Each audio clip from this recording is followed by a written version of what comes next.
warahmatullahi wabarakatuh. Pada video kali ini saya akan menjelaskan tentang larutan standar. Tujuan pembuatan video ini adalah untuk memenuhi salah satu tugas mata kuliah pembelajaran jarak jauh atau PJJ dengan dosen pengampu Bapak Haki An-Nazili Nasution SPD MPD dengan Ibu Marnida Yusfiani SPD MPD. Sebelum itu, izinkan saya untuk memperkenalkan diri. Perkenalkan, nama saya Rizky Juliana Siregar dengan NIM 4222431021 dari kelas PSPK 22C. Baik, langsung saja kita ke materi menjelaskan tentang apa itu larutan standar. Sebelumnya kita harus mengetahui dulu apa itu yang dimaksud dengan larutan. Larutan sendiri adalah campuran homogen antara zat terlarut dan pelarut. Adapun contoh sederhananya seperti larutan antara air dengan gula, kemudian larutan antara garam dalam air. Komponen suatu larutan itu terbagi atas dua, yaitu yang pertama zat terlarut atau solut dan yang kedua yaitu pelarut atau solvent. Zat terlarut sendiri merupakan zat yang jumlahnya lebih sedikit, biasanya yang larut, sedangkan pelarut atau solvent merupakan zat yang melarutkan zat terlarut, biasanya dalam jumlah lebih banyak. Nah, seperti contoh yang saya berikan tadi, misalnya larutan antara gula dengan air. Yang menjadi sebagai zat terlarut itu adalah gula dan pelarutnya itu adalah air. Selanjutnya yaitu ada jenis-jenis larutan. Jenis-jenis larutan itu terbagi 4. Yang pertama ada larutan elektrolit. Larutan elektrolit adalah larutan yang menghantarkan listrik karena zat terlarutnya terionisasi menjadi ion-ion.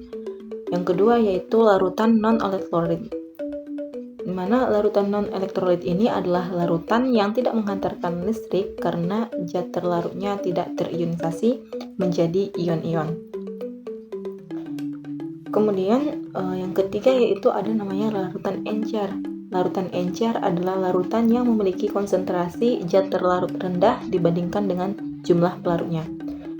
Yang keempat ada larutan pekat. Larutan pekat sendiri adalah larutan yang mengandung jumlah zat terlarut yang tinggi dalam jumlah pelarut yang relatif sedikit. Kemudian bagaimana dengan larutan standar? Apa yang dimaksud dengan larutan standar? Larutan standar merupakan suatu bahan yang diperlukan pada proses titrasi, baik itu titrasi asam basa, titrasi redoks atau reduksi oksidasi, maupun titrasi yang lainnya. Larutan standar ini memiliki masa kadaluarsa, sehingga perlu diperhatikan tanggal pembuatan serta tanggal kadaluarsanya. Selanjutnya yaitu jenis-jenis dari larutan standar, di mana larutan standar terbagi atas dua, yaitu yang pertama ada larutan standar primer dan yang kedua ada larutan standar sekunder. Larutan standar primer merupakan larutan yang sudah diketahui secara pasti konsentrasinya dari penembangan massa zat tertentu. Larutan ini dapat langsung digunakan untuk menetapkan konsentrasi larutan lain. Sedangkan larutan standar sekunder merupakan larutan yang belum diketahui konsentrasinya secara pasti. Larutan ini terlebih dahulu harus distandarisasi dengan larutan standar primer untuk dapat menetapkan konsentrasinya. Nah, adapun untuk menghitung konsentrasi larutan, pada pembuatan larutan kimia, kita dapat menggunakan beberapa jenis konsentrasi. Konsentrasi atau kadar larutan tersebut dapat dihitung dalam satuan normalitas, molaritas, greg per liter, ppm, ppb, dan lain-lain. Untuk menghitung mol sendiri, rumusnya adalah mol sama dengan massa zat dibagi massa molar zat. Sedangkan untuk rumus molaritas dengan simbol M besar, di mana molaritas sama dengan jumlah zat atau N per volume atau F.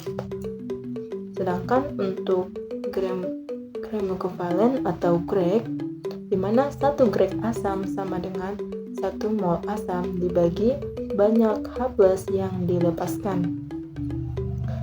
Kemudian untuk normalitas atau dengan lambang N besar, di mana Be sama dengan massa molar zat dibagi valensi.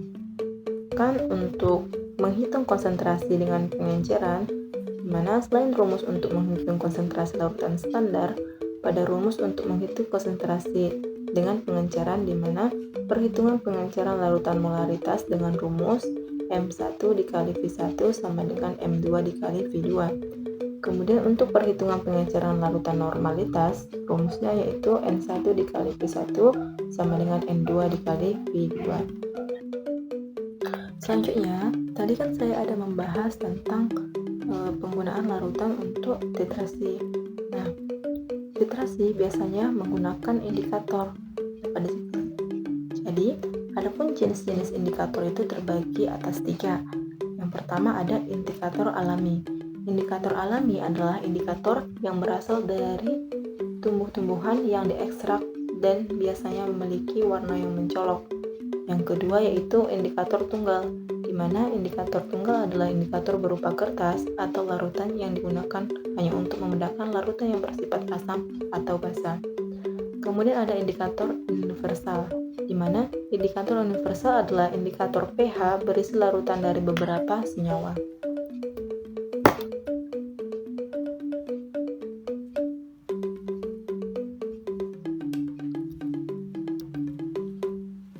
Nah, kemudian adapun jenis-jenis titrasi dengan berbagai jenis indikator.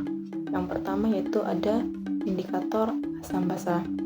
Indikator asam basa digunakan untuk mendeteksi perubahan pH dalam titrasi, menentukan apakah larutan bersifat asam atau basa, serta titik ekivalen reaksi. Yang kedua ada indikator titrasi redox, di mana pada titrasi redox jenis iodimetri dan iodimetri menggunakan indikator amilum ataupun disebut kanji. Yang ketiga ada namanya indikator titrasi argentometri, di mana pada titrasi argentometri ada 3 metode yang dikenal yaitu metode Moore, Bazan, dan Polhard. Pada ketiga metode tersebut, indikator yang digunakan biasanya berbeda-beda. Kemudian yang keempat ada indikator titrasi kompleksometri, di mana pada titrasi kompleksometri, penentuan kadar kalsium atau logam lain dalam suatu sampel menggunakan larutan EDTA dan indikator logam. Untuk menguji kemampuan pemahaman kita, maka kita akan mencoba mengerjakan kuis. Untuk pertanyaan yang pertama, di mana pertanyaannya apa yang dimaksud dengan larutan standar? Ada 4 opsi pilihan jawaban, di mana opsi A, larutan yang konsentrasinya tidak diketahui. Opsi B, larutan dengan konsentrasi yang diketahui secara pasti. Opsi C, larutan yang tidak mengalami perubahan kimia. Opsi D, larutan dengan komposisi zat terlarut yang tidak pasti. Jawabannya adalah opsi B, larutan dengan konsentrasi yang diketahui secara pasti. Selanjutnya untuk kuis pertanyaan kedua, pertanyaannya yaitu komponen larutan terdiri dari bla bla bla. Opsi A zat terlarut dan pelarut, opsi B gas dan air, opsi C zat padat dan gas, opsi D zat cair dan larutan pekat. Jawabannya adalah opsi A, zat terlarut dan pelarut. Oke, untuk kuis pertanyaan ketiga, di mana jenis larutan yang bersifat menghantarkan listrik disebut. Untuk opsi A, larutan encer, opsi B, larutan non-elektrolit, opsi C, larutan elektrolit, dan opsi D, larutan pekat. Jawabannya adalah larutan elektrolit, opsi C. Nah, cukup sekian untuk penjelasan materi tentang larutan standar. Semoga apa yang saya sampaikan dapat bermanfaat bagi kita semua. Saya meminta maaf apabila ada penjelasan yang kurang jelas ataupun penjelasan yang berbelit sehingga sulit dipahami. Saya akhiri dengan salam. Wassalamualaikum warahmatullahi wabarakatuh. Terima kasih banyak atas perhatiannya.